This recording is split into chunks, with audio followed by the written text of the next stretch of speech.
오늘 우리 혼돈의 시대 이 선명한 복음 5번째가 됩니다. 우리 5번째 사사기 6장 말씀을 중심으로 여러분과 함께 나누게 됩니다. 하나님, 오늘도 이 말씀을 통해 내가 새로워지게 되기를 원합니다. 하나님, 정말 하나님께 붙들린 그러한 내가 되기를 원합니다. 주여, 오늘 이 시간 나를 새롭게 하여 주옵소서, 말씀하여 주옵소서. 자, 우리 그 마음을 가지고 우리 하나님 말씀 높이 들어보시길 바랍니다. 저는 여러분의 손에 늘 말씀이 있게 되기를 바랍니다. 같이 고백합니다. 시작. 주의 말씀은 내 인생의 빛입니다. 주의 말씀은 내 삶을 변화시킵니다. 주께서 말씀하신 대로 나는 하나님의 사랑받는 자녀입니다. 나는 축복의 통로입니다. 오늘도 주의 말씀에 마음의 문을 엽니다. 말씀하여 주옵소서. 듣고 깨닫고 말씀대로 살겠습니다. 아멘. 아멘.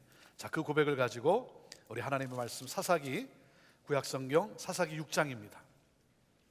구약성경 369페이지가 되겠습니다. 사사기 6장 11절부터 우리 18절까지 함께 읽음으로써 하나님 말씀 받습니다. 같이 읽습니다. 시작. 여호와의 사자가 아비에셀 사람 요아스에게 속한 오브라에 이르러 상수리 나무 아래에 앉으니라. 마침 요아스의 아들 기드온이 미디안 사람에게 알리지 아니하려 하여 밀을 포도주 틀에서 타작하더니 여호와의 사자가 기드온에게 나타나 이르되 큰 용사여, 여호와께서 너와 함께 계시도다 하매 기드온이 그에게 대답하되 오 나의 주여 여호와께서 우리와 함께 계시면 어찌하여 이 모든 일이 우리에게 일어났나이까? 또 우리 조상들이 일찍이 우리에게 이르기를 여호와께서 우리를 애굽에서 올라오게 하신 것이 아니냐 한 그 모든 이적이 어디 있나이까? 이제 여호와께서 우리를 버리사 미디안의 손에 우리를 넘겨주셨나이다 하니 여호와께서 그를 향하여 이르시되 너는 가서 이 너의 힘으로 이스라엘을 미디안의 손에서 구원하라. 내가 너를 보낸 것이 아니냐 하시리라. 그러나 기드온이 그에게 대답하되 오 주여, 내가 무엇으로 이스라엘을 구원하리이까? 보소서, 나의 집은 므낫세 중에 극히 약하고 나는 내 아버지 집에서 가장 작은 자니이다 하니 여호와께서 그에게 이르시되 내가 반드시 너와 함께 하리니 내가 미디안 사람 치기를 한 사람 치듯 하리라 하니라. 기드온이 그에게 대답하되 만일 내가 주께 은혜를 얻어 싸우면 나와 말씀하신 이가 주 되시는 표징을 내게 보이소서. 내가 이 예물을 가지고 다시 주께로 와서 그것을 주 앞에 드리기까지 이곳을 떠나지 마시기를 원하나이다 하니 그가 이르되 내가 너 돌아올 때까지 머무르리라 하니라. 오늘 본문은 사사 기드온의 이야기입니다. 사사 기드온, 이 사사기에 12명의 사사가 나오는데 그 중에 이 기드온의 이야기, 사사 기드온의 이야기는 사사들 이야기 중에 6장에서 9장까지 4장에 걸쳐 가장 상세하고 자세하게 기록되어 있습니다. 굉장히 큰 비중으로 이 기드온을 소개를 하고 있어요. 자, 그런데 시작은 어떻게 됩니까? 또다시 사사기의 사이클로 시작이 됩니다. 사사기의 사이클이 무엇입니까? 이스라엘이 하나님을 배교하면 하나님은 이방 민족을 들어 이스라엘을 징계하시고 그 징계를 통해 그 고통 속에 이스라엘이 하나님께 부르짖어 간구하면 하나님은 그 고통의 부르짖음을 들으시고 사사를 보내 이스라엘을 구원해 내세요. 이 사이클이 6번이나 반복이 돼요. 무슨 말입니까? 하나님께 부르짖어 간구하는 자를 구원하시는, 하나님은 포기하지 아니하시는, 다시 돌아오기만 하면, 내게로 다시 돌아오기만 하면 내가 구원하리라고 하시는 이 하나님의 이 포기하지 않는 그 사랑, 그 열정인 것이죠. 자, 6장 1절을 우리 같이 봅시다. 1절 말씀 같이 읽읍시다. 시작. 이스라엘 자손이 또 여호와의 목전에 악을 행하였으므로 여호와께서 7년 동안 그들을 미디안의 손에 넘겨주시니. 하나님의 백성이 또다시 하나님을 떠나 가나안 땅의 이방신을 숭배하는 거예요. 이방신을 섬기는 거예요. 왜 그랬을까요? 왜요? 그것은 바로 두려움 때문이에요. 두려움 때문. 세상에 대한, 이 환경에 대한, 지금 눈에 보이는 이러한 사건에 대한 두려움 때문이에요. 이스라엘은 흉년에 대한 그러한 두려움에 사로잡혀 있어요. 삶의 이 경제적인 이러한 이슈에 그 두려움에 사로잡혀 있어요. 그런가 하면 주변 민족들에게 공격당할지 모른다라고 하는 그러한 두려움에 사로잡혀 있어요. 그래서 세상을 두려워하다 보니까 지금 일어나고 있는 이 상황 속에서 벌어지는 이 세상에 대한 그 두려움, 세상을 두려워하다 보니까 하나님을 잊어버리는 거예요. 하나님을 보질 못하는 거예요. 그래서 하나님을 떠나 이 세상의 신을 섬기는 거예요. 여러분은 무엇을 두려워하십니까? 오늘날 이 시대를 살아가면서 여러분은 무엇을 두려워하세요? 여러분, 두려움의 대상은 사람의 행위를 결정하는 아주 중요한 요소예요. 그래서 내가 진정으로 두려워할 대상을 바르게 알아야 바른 선택을 할 수 있는 거예요. 내가 진정으로 두려워할 대상은, 사랑하는 여러분, 세상이 아니라 하나님이세요. 하나님이세요. 사랑하는 여러분, 하나님을 두려워하십시오. 하나님을 경외하십시오. 온 마음을 다해 하나님을 예배하세요. 우리가 두려워해야 될 대상은 여러분, 이 세상이 아니라, 내 삶의 어떤 조건이 아니라, 여러분, 이 세상을 주관하고 계시는 하나님이세요. 하나님을 두려워한다는 것은 코람데오예요. 하나님 앞에서예요. 하나님을 자각하며 사는 삶을 말하는 거예요. 하나님을 의식하며 사는 삶을 말하는 거예요. 그런데 세상을 두려워하다 보니 하나님을 잊어버리기 시작하는 거예요. 하나님으로부터 멀어지기 시작하는 거예요. 여러분, 하나님을 잊은 결과가 뭐겠어요? 나를 지켜주고 나를 성공하게 해줄 것이라고 믿었던, 내가 믿었던 세상 것들이 결국 뭐예요? 나를 비참하게 만들어요. 우리가 세운 우상들이, 그 우상들이 우리의 삶을 풍요롭게 하기는커녕 평안함을 빼앗아갈 뿐인 거예요. 사랑하는 여러분, 누가 우리의 삶을 복되게 하십니까? 여러분 믿음으로 한번 고백해 보십시오. 누가 우리의 삶을 복되게 하십니까? 누가 우리의 삶을 책임져 주십니까? 하나님이심을 믿으십니까? 여러분, 믿으십니까? 이 믿음을 잃지 말라는 거예요. 우리가 살 수 있는 길은 혼돈의 시대, 무질서한 시대, 세상에 파고가 치는 이러한 때에 여러분, 우리를 살릴 수 있는, 우리가 붙잡아야 될 분은 오직 하나님 한 분이시다는 거예요. 그래서 오늘 이 기드온의, 이 사사 기드온의 이야기 가운데 특이한 점이 뭐냐면, 이스라엘이 하나님께 부르짖으면 하나님은 어떻게 하세요? 이스라엘을 구원하시기 위해 사사를 보내셨어요. 그런데 이번에는 이 기드온 이야기에 보면 사사보다 먼저 선지자를 보내세요. 선지자를 보내셨어요. 그래서 이 선지자를 통해 하나님을 잊은 이스라엘 백성들에게 하나님이 누구신가를 그들에게 설명해 주세요. 그 내용이 사사기 6장 8절에서 10절까지의 내용인 거예요. 하나님은 누구시다? 이스라엘아, 하나님은 애굽에서 노예로 살던 우리 이스라엘을 출애굽하게 하신 분이시다.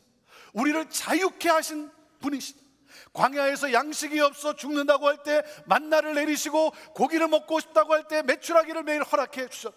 물이 없어 목말라 할 때 반석을 깨뜨려서 물이 나오게 하셨고, 아멜렉과의 전쟁을 치를 때 전쟁에 대한 아무 준비가 없는 우리를 승리케 하셨다. 오늘 여기까지 우리 이스라엘을 보호하시고 인도하신 분은 오직 한 분, 하나님이시다. 그러므로 세상의 신들을 두려워하지 말고 오직 하나님을 두려워하고 하나님만을 믿고 하나님만을 섬기라. 사랑하는 여러분, 오늘 이 혼란과 무질서한 이 시대 가운데서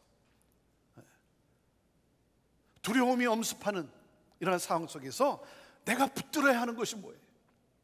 내가 붙들어야 하는 게 뭐예요? 하나님이 하나님. 그래서 하나님께로 돌아오세요. 하나님과의 관계를 회복하십시오. 하나님을 하나님으로 믿으십시오. 사사기의 메시지는 하나님께로 돌아오라는 거예요. 하나님께 돌아오면 하나님이 이렇게 약속을 하셨어요. 출애굽기 19장을 통해 하나님이 이렇게 약속을 하셨어요. 같이 읽어볼까요? 자, 시작. 이제 너희가 정말로 나의 말을 듣고 내가 세워준 언약을 지키면 너희는 모든 민족 가운데서 나의 보물이 될 것이다. 온 세상이 다 나의 것이다. 그러므로 너희는 내가 선택한 백성이 되고 너희의 나라는 나를 섬기는 제사장 나라가 되고 너희는 거룩한 민족이 될 것이다. 하나님께로 돌아오는, 하나님을 믿는 백성에게 하나님의 약속이, 하나님의 언약을 맺었어요. 너는 내 소유된 보물이야. 너는 나의 제사장이야. 거룩한 사람이야. 내가 너를 통해 이 세상을 축복하겠노라. 너는 축복의 통로야. 할렐루야. 사랑하는 여러분, 하나님은 저와 여러분의 진정한 왕이세요. 하나님보다 저와 여러분을 축복할 왕은 없어요. 하나님은 십자가에 자신의 아들 예수 그리스도를 내어주기까지 함으로써 우리를 구원해 주신 분이, 상상을 초월한 사랑을 보여주셨어요. 그래서 예수 그리스도를 나의 주로 믿으면 우리는 영혼을 소유한 자로서 진정한 자유와 행복을 누리며 살게 될 것이라는 거예요. 그렇게 된다는 거예요. 하나님의 약속이에요. 그러므로 우리가 해야 할 것은 무엇입니까? 이 하나님의 약속, 이 약속을 내가 믿음으로 받는 거예요. 믿는 거예요. 하나님의 이 언약, 하나님과의 이 언약 맺음인 거예요. 그래서 하나님의 이 약속, 하나님의 이 언약을 믿을 때 어떻게 된다고요? 하나님은 여러분을 거룩한 주의 백성으로 여러분을 통해 이 세상을 축복하는 새로운 역사를 써내려 가신다는 거예요. 그래서 하나님은 하나님을 잊어버린, 세상만 바라보다가 세상의 모든 것이 빼앗겨서 하나님을 잊어버린 이스라엘 백성들에게 선지자를 통해 하나님이 누구신지를, 우리가 살 길이 어디에 있는가를 우리에게 분명하게 말씀하시고 난 다음, 그 다음에 이스라엘을 구원할 사사로 기드온을 세웁니다. 자, 기드온이 누구예요? 이스라엘이 가장 힘들 때 의병 300명을 데리고 13만 5천 명을 무찌르고 나라를 구원하는 그러한 민족의 영웅이죠. 그 당시 이스라엘은 이 미디안이라는 나라에 매년 추수 때가 되면 약탈을 당합니다. 미디안은 이스라엘이 농사를 잘 짓도록 놔둬요. 그런 다음에 추수 때가 되면 메뚜기 때 같이 와가지고 모든 농산물을 빼앗아가는 거예요. 모든 소유를 다 착취하고 빼앗아가는 거예요. 이것이 7년 동안 지금 반복이 되고 있는 거예요. 7년 동안. 그러니 이스라엘의 삶이 얼마나 피폐해졌겠어요. 얼마나 힘들겠어요. 자, 그런 상황에서 이스라엘이 미디안의 이 약탈을 피해서 산속에 토굴을 만들고 굴 속에 숨어 살아갑니다. 그래서 밀을, 이 추수 때가 되면서 밀을 타작하는데 들판에서 타작하지 못하고, 아니 여러분, 밀을 타작할 때는 사방이 탁 트인 곳에서 타작해야 껍질이 날아가고 제대로 될 텐데 그렇지 못하고 어떻게 했다고요? 포도즙 짜는 큰 통 속에 숨어서 밀을 타작하고 있어요. 왜요? 미디안에게 들킬까봐, 그래서 들켜 빼앗길까봐 노심초사하며 숨어 타작하고 있는 거예요. 이러한 상황에서 하나님께서 기드온을 찾아오셨습니다. 기드온은 농부의 아들이에요. 평범한 사람 중에 한 사람이에요. 보잘것없어 보이는 그러한 사람이에요. 그런데 하나님은 이 기드온을 포도주 틀에서 역사의 무대로 이끌어내세요. 여러분, 무슨 말입니까? 기드온이 포도주 틀에서 드러내서 쓰임받는 것 같이, 역사의 무대에 쓰임받는 것 같이, 여러분도, 여러분의 자녀도, 그리고 후손도 그렇게 쓰임받을 수 있다는 거예요. 그렇게 쓰임받을 수 있다는 거예요. 이게 하나님의 약속인 거예요. 하나님의 약속인 거예요. 자, 그러기 위해서는 뭐예요? 하나님을 믿는 이 믿음. 그래서 뭐예요? 의심의 항아리를 깨뜨리라는 거예요. 나를 덮고 있는 의심의 항아리를 깨뜨리라는 거예요. 자, 오늘 이 기드온, 사사 기드온의 이야기가 우리에게 주는 메시지가 무엇입니까? 첫째, 나에 대한 의심의 항아리를 깨뜨리라는 거예요. 같이 읽어볼까요? 첫째, 시작. 나에 대한 의심의 항아리를 깨뜨리십시오.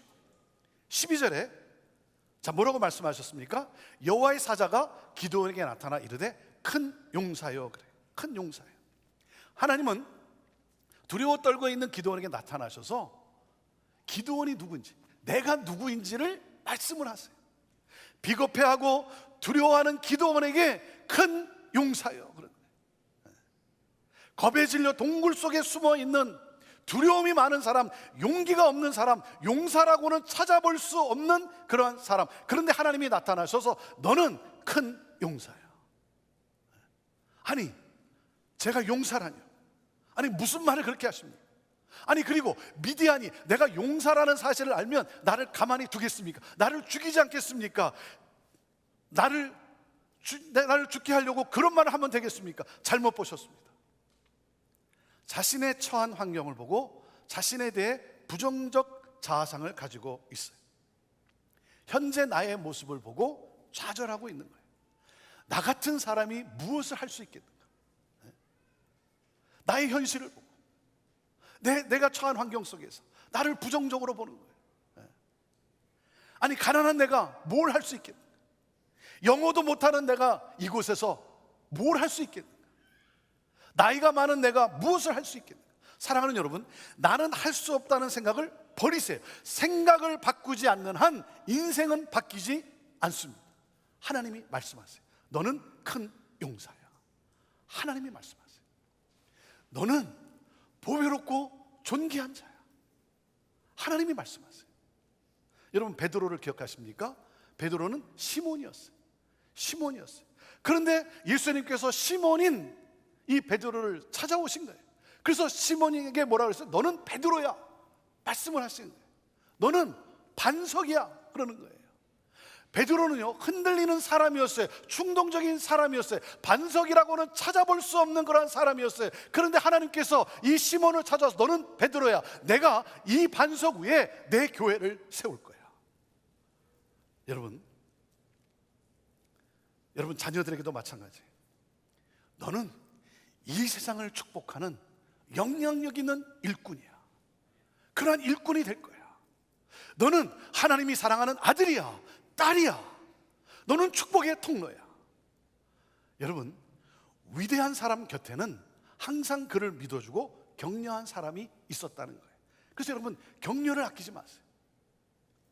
칭찬에 대해 인색하지 마세요.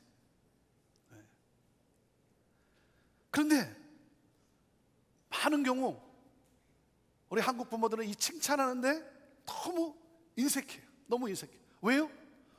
우리에게 늘 우리를 감싸고 있는 게 뭐예요?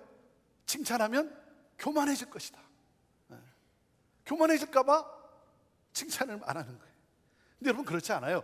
진정한 칭찬을 못 받아서 교만해지는 거예요. 진정한 사랑을 받지 못해 힘이 생기면 포악해지는 거예요. 기드온이 하나님께 뭐라고 대답을 합니까? 자, 15절 말씀을 우리 다시 한번 읽어볼까요? 15절 시작. 그러나 기드온이 그에게 대답하되 오 주여, 내가 무엇으로 이스라엘을 구원하리까? 보소서, 나의 집은 므낫세 중에 극히 약하고 나는 내 아버지 집에서 가장 작은 자니이다. 하나님 실수하신 것입니다. 나는 가장 작은 마을에서, 그리고 가장 작은 집안에서 가장 못난 자입니다. 잘못 선택하셨습니다. 하나님 실수하신 것입니다. 여러분, 어려움 때문에 자기 자신을 절망적으로, 부정적으로 보지 마십시오. 여러분, 두려움과 연약함 속에 여러분 갇혀 있습니까? 하나님이 말씀을 하세요. 너는 큰 용사야. 너는 큰 용사야. 오늘 나에게 말씀하시는 이 하나님의 음성이 여러분 들리십니까? 사랑하는 여러분, 날마다 말씀을 펼치시고 하나님의 음성을 들으세요. 하나님의 음성을 들으세요. 너는 큰 용사야라고 말씀하시는 이 하나님의 음성을 들으세요. 하나님의 시각으로 자신을 보세요. 나에 대한 의심의 항아리를 깨트리세요. 하나님은 오늘도 저와 여러분에게 말씀하세요. 내가 나를 보면 아무 보잘것없는 것 같이 무기력한, 그렇지만 하나님은 오늘도 말씀하세요. 너는 큰 용사야. 내가 너를 사랑하고 내가 너를 존귀하게 여기노라 말씀하세요. 자, 둘째, 우리에게 주시는 메시지가 무엇입니까? 그 하나님에 대한 의심의 항아리를 깨뜨리라는 거예요. 자, 둘째 읽습니다. 시작. 하나님에 대한 의심의 항아리를 깨뜨리. 12절에 뭐라 그러셨냐면 여호와의 사자가 기드온에게 나타나 이르되 큰 용사여, 그러면서 뭐라고 말씀하세요? 여호와께서 너와 함께 계시도다. 하나님은 기드온에게 내가 너와 함께 하신다라고 말씀을 하세요. 여러분, 기드온이 큰 용사가 될 수 있는 것은 약점이 없어서가 아니라, 기드온에게 무슨 능력이 있어서가 아니라 뭐예요? 하나님이 함께 하시기 때문이에요. 하나님이 함께 하시기 때문에. 그러니까 여러분, 절망적인 상황에 놓였을 때 여러분 환경을 탓하지 마세요. 먼저 뭐예요? 하나님이 나와 함께 하신다는 이 확신, 이 믿음이 있어야 되는 거예요. 하나님은 지금도 나와 함께 하신다. 자, 이 사실을 기드온이 믿을 수 없는 거예요. 그래서 믿을 수 없는 기드온이 뭐라 그러냐면 13절에 자, 뭐라 그럽니까? 읽어볼까요? 13절 시작. 기드온이 그에게 대답하되 오 주여, 나의 주여, 여호와께서 우리와 함께 계시면 어찌하여 이 모든 일이 우리에게 일어났나이까? 또 우리 조상들이 일찍이 우리에게 이르기를 여호와께서 우리를 애굽에서 올라오게 하신 것이 아니냐 한 그 모든 이적이 어디 있나이까? 이제 여호와께서 우리를 버리사 미디안의 손에 우리를 넘겨 주셨나이다. 아니, 하나님이 함께 하신다면 왜 나에게 이런 어려운 일이 생깁니까? 왜 하나님이 함께 하신다고 했는데 나에게 이렇게 어려운 일을 당하게 하십니까? 하나님은 정말 우리를 구원하시는 하나님이십니까? 그래서 의심을 쏟아내요. 자기의 죄 때문에 지금 이 당하는 이 고난을 생각하지 않고 하나님만을 의심하는 거예요. 그런데요, 하나님은 그러한 우리의 의심을 탓하진 않았어요. 여러분, 의심 많은 도마를 받아주신 예수님을 여러분 기억하십니까? 우리가 도마를 가리켜서 이야기할 때 의심 많은 도마라고 이렇게 말을 하는데, 그럴 때마다 우리 도마는 굉장히 억울해할 거예요. 왜요? 아니, 예수님이 부활하셨다는 사실을 도마만 의심했나요? 아니, 믿은 사람 아무도 없었어요. 믿은 제자 아무도 없었어요. 예수님이 나타나셔서 샬롬 하시면서 만나 주셨을 때 비로소 믿을 수가 있었던 거예요. 여러분, 인간의 이성으로는 믿을 수 없는 거예요. 사랑하는 여러분, 마음에 의심이 들고 그리고 이성으로는 도저히 받아들일 수 없을 때 어떻게 됩니까? 하나님께 나오세요. 그 의심을 가지고 하나님께 나오세요. 의심이 생기고 갈등이 올 때 그냥 덮어버리면 안 돼요. 하나님께 빼어다니세요. 여러분, 의심을 갖는 것은 당연하고 여러분 자연스러운 거예요. 자, 중요한 것은 뭡니까? 의심을 넘어서 신앙의 자리로 나가야 되는 거예요. 그러므로 신앙의 자리에 도달해야 되는 거예요. 기드온은 비겁하고 소심한 사람이었어요. 이런 기드온이 큰 용사로 불린 것은 하나님이 함께 하셨기 때문이라는 거예요. 여러분, 하나님의 이 함께 하심이 기드온을 큰 용사로 만든 거예요. 사랑하는 여러분, 하나님이 함께 하시면 한 사람의 인생이 이렇게 크게 바뀌게 되는 거예요. 그렇기 때문에 내 자신의 부족한 모습이나 나의 약함 때문에 여러분 좌절하거나 절망하지 마십시오. 모든 사람이 나를 포기해도 하나님은 결코 나에 대한 기대를 저버린 적이 없으세요. 그리고 언제든지 나와 함께 하세요. 그래서 하나님이 기드온에게 대답을 하세요. 너가 의심해도 좋다, 불평해도 좋다. 그래도 나는 너와 함께 한다. 나는 너와 함께 한다. 여러분, 나 혼자가 아니에요. 여러분, 어떤 문제 때문에 여러분 괴로워하십니까? 혼자 해결하려고 애쓰지 마세요. 여러분, 나에게는 답이 없어요. 내가 해결할 수 있는 능력이 없잖아요. 사랑하는 여러분, 나를 사랑하시고 오늘도 나와 함께 하신다는 그 능력의 하나님, 그 능력의 하나님을 믿고 하나님께 맡겨보세요. 하나님께 나를 도와달라고 간구하세요. 그럴 때 하나님의 역사하심을 경험케 될 거예요. 하나님에 대한 의심의 항아리를 깨뜨리세요. 자, 그리고 셋째, 우리에게 주시는 메시지가 뭡니까? 나를 감싸고 있는 죄의 항아리를 깨뜨리라는 거예요. 이 죄의 항아리를 깨뜨리라는 거예요. 셋째, 자, 읽습니다. 시작. 나를 감싸고 있는 죄의 항아리를 깨뜨리십시오. 자, 25절 말씀인데 6장 25절 말씀, 자, 같이 읽습니다. 시작. 그 날 밤에 여호와께서 기드온에게 이르시되 내 아버지에게 있는 수소 곧 7년 된 둘째 수소를 끌어오고 내 아버지에게 있는 바알의 제단을 헐며 그 곁에 아세라상을 찍어버리라 그래요. 하나님은 기드온에게 죄를 정리하라고 말씀하세요. 하나님보다 더 믿는 우상을 정리하라고 말씀하세요. 여러분, 기드온이 하나님의 사사가 되어서 사명을 시작하기 전에 반드시 해결해야 할 일이 있어요. 그것은 뭡니까? 자기 집 안에 있는, 자기 집에 있는 이 바알의 제단과 아세라상을 파괴하는 일이에요. 여러분, 신앙과 사명은 자신과 자신의 가정을 정결케 하는 것에서부터 시작이 됩니다. 정결에서부터 시작이 돼요. 그렇기 때문에 사랑하는 여러분, 우리는 어떤 불황의 시대, 어떤 어려움의 시대, 그러면 나를 좋아지게 할 수 있는, 나를 부유케 할 수 있는 것이 무엇인가? 거기에 관심을 가지고 아무한테나 찾아가요. 아무 곳에나 귀가 솔깃해서 찾아가요. 그러니까 아무나 믿는 거예요. 그러니까 정작 나를 살리실 수 있는 분은 하나님이신데 하나님을 믿고 아니면 하나님과 우상을 동시에 섬기는 거예요. 이스라엘의 문제가 뭐예요? 기근 가운데 있다 보니까 풍요를 준다라고 하는 이 바알신, 가나안 사람들이 믿고 있는 풍요를 가져다 주는 신은 바알신이다라고 하는 이 바알신을 거기 앞에 절하는 거예요. 여러분, 살아가면서 여러분이 어떤 겪는 어려움과 또 혼란 속에서 여러분이 붙잡는 그 우상이 뭐냐 이거예요. 여러분의 바알은 무엇입니까? 여러분, 이 바알을 없애기까지 하나님은 축복하실 수가 없는 거예요. 이것을 정리하라는 거예요. 너를 살릴 수 있고 너의 삶을 책임져 줄 수 있는 분은 오직 나 하나님 한 분이라는 거예요. 이걸 분명히 하라는 거예요. 여러분, 어떤 우상을 섬기고 있습니까? 오늘날 이 시대 여러분은 어떤 우상을 섬기고 있습니까? 얼마 전에 한 기독교 기관에서 설문조사를 했어요. 지금 현재 미국에 살고 있는 그리스도인들이 우상으로 여기는 것이 무엇일까? 여러분, 뭔 것 같아요? 넘버원이 뭔지 아세요? 넘버원이 뭐냐면 편안함이에요. 편안함. 오늘날 이 시대 미국에 살고 있는 그리스도인들이 우상으로 여기는 것, 편안함. 두 번째가 뭐냐면 안전. security, comfort and security. 그리고 넷째가 돈, 인정받음, 이 순서로 돼 있어요.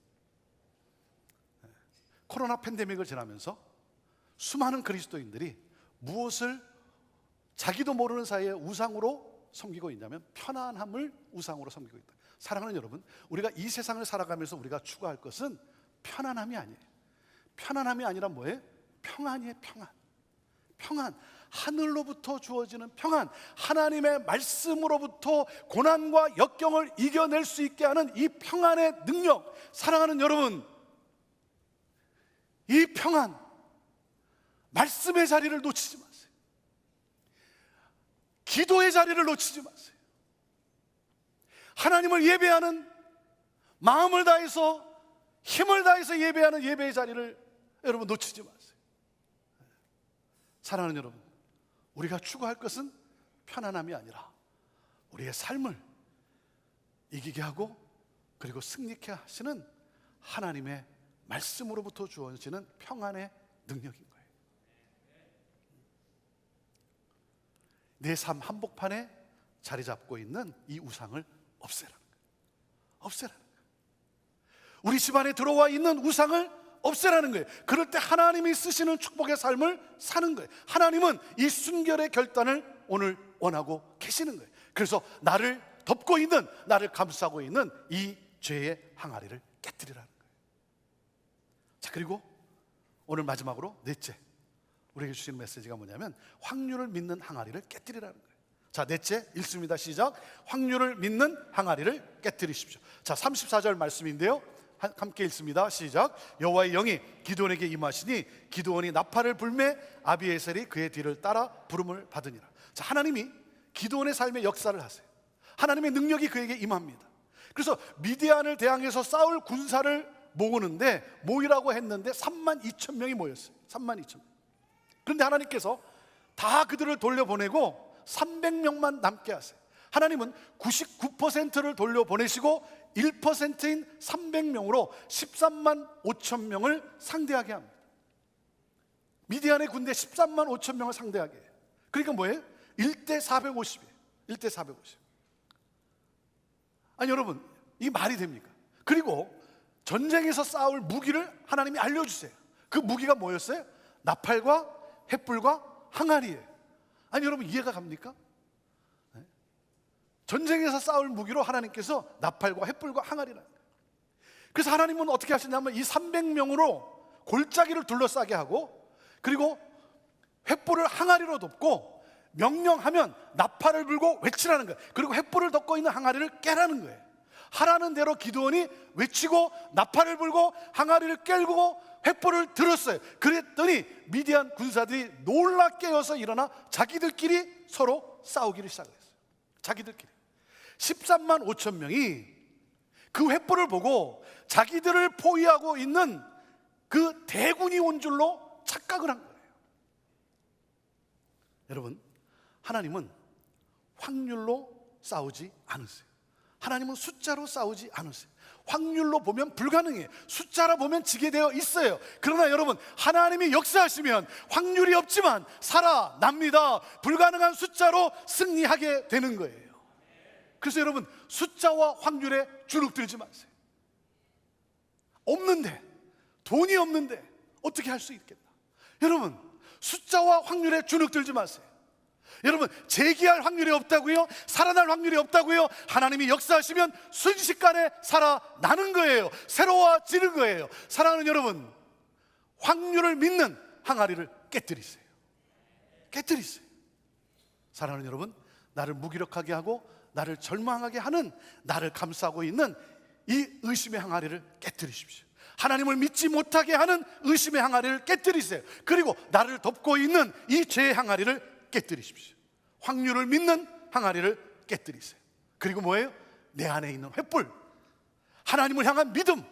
여러분, 이 믿음을 타오르게 하세요. 내 안에 심겨 놓으신 이 하나님의 비전, 이 하나님의 비전을 타오르게 하십시오. 그리고 일어나 여러분, 빛을 비추십시오. 어둠이 떠나가고 새 역사가 시작될 거예요. 새 날이 올 거예요. 놀라운 기적의 사건이 일어날 것입니다. 하나님은 오늘도 나에게 말씀하세요. 내가 너를 창조하였노라. 내가 너와 함께하노라. 너는 보배롭고 존귀한 자고 내가 너를 사랑하노라. 사랑하는 여러분, 내게 능력 주시는 주님 안에서 모든 것을 할 수 있다고 믿으십니까? 믿으십니까? 이 믿음을 붙잡으라는 거예요. 이 복음을 붙잡으라는 거예요. 그럴 때 하나님은 내가 나를 볼 때도 부족하지만, 그러나 하나님은 그런 나를 통해 새 일을 이루실 거예요. 여러분, 하나님이 하실 일을 기대하세요. 기대하세요. 여러분의 삶을 하나님께 맡기고, 그리고 하나님을 바라보십시오. 나를 가두고 있는 항아리를 깨뜨리세요. 믿음의 불을 들어올리세요. 그리고 하나님 나를 사용하여 주옵소서. 하나님, 나를 사용하여 주옵소서. 기도하겠습니다. 하나님, 오늘도 말씀하시는 하나님, 내가 확고히 붙잡아야 할 것이 무엇인지, 하나님, 하나님을 하나님으로 믿는 이 믿음, 나를 너무나 사랑하셔서 나를 살리기 위해 독생자 예수 그리스도까지 십자가에 내어주시는, 나를 그렇게 사랑하시는 하나님, 나를 통해 축복의 통로로 새 역사를 이루시겠나라고 기뻐하시며 기대하시며 말씀하시는 하나님, 하나님, 오늘 이 시간 예배하는, 말씀을 듣는 우리 모두들 가운데 한 분도 빠짐없이 하나님은 나의 하나님이십니다, 이 분명한 믿음의 고백이 있게 하여 주옵소서. 그동안 믿지 않았다면, 하나님을 떠났다면 회개하고 하나님 죄사함을 받고 다시 내 안에 있는 하나님을 향한 믿음의 그 횃불을 들고 하나님 일어나 찬양하며 하나님이 놀랍게 들어 사용하신다는 축복의 통로로 나아가는 우리 모두가 되게 하옵소서. 하나님, 이 혼돈의 시대, 하나님 이 불확실성의 시대, 무질서한 시대, 하나님 세상만을 보는 것이 아니라 세상을 다스리고 계시는 믿음의 눈을 열어 주를 보게 하시고 그 주님과 동행하는, 그러므로 새 일을 이루는, 구원의 역사를 이루는 우리 모두가 되게 하옵소서. 우리를 그렇게 들어 사용하실 주님을 찬양합니다. 그 주님을 찬양합니다. 영광 받으시옵소서. 예수님의 이름으로 축복하며 기도하옵나이다. 아멘. 모든 상황 속에